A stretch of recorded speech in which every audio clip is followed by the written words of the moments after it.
I thought I would just give you a few little hints, a few little tips about how to go into a room when you first start your shift. I think that walking into a door with the unknown can be kind of nerve-wracking. So I just thought I'd give you a bit of information. So the first thing you do is when you come in for your volunteer shift, to make sure that you have an idea of who is in the rooms and where they are in their trajectory of illness.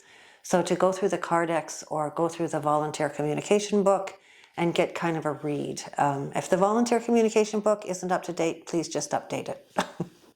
So, and then you're going to go wander the hallways, and it's kind of like this. Hi, my name's Denise. I'm the volunteer here today. I just thought I'd come and introduce myself and see if anybody needed anything right now. And it's that simple. And then you might say, oh my God, what a beautiful picture. Is that your husband? Or you might say to one of the family members, gee, I like your sweater. I mean, really, you walk in, you're leading with compassion, your heart's wide open, and just that first introduction, that little piece of like customer service or how can I help you, how can I best serve you, and you're on your way.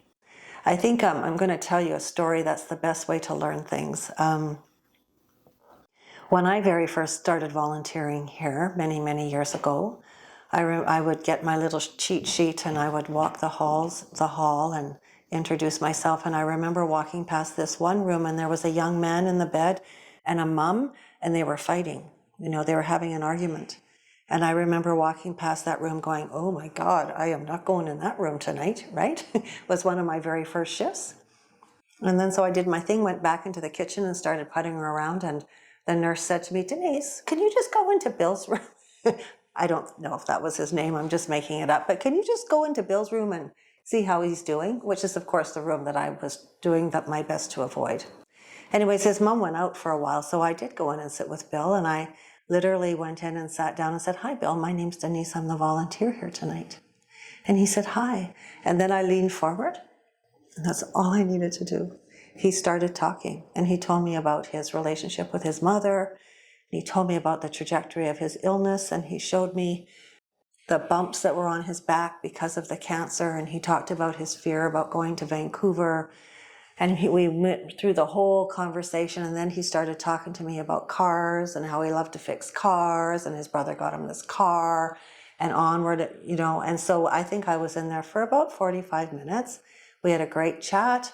I left and started making supper, and his mom came back and sat down with him, and then she came out of the room and she looked at me and she said, I don't know what you said to him, but my God, everything's different. Thank you so much. And in my mind, I knew. I said nothing. I said, oh, and I nodded my head and I was present and I listened to him. And I know it's a really hard thing to get used to because we're programmed to, talk, but really if we listen, if we're present, that's all people need. So thank you.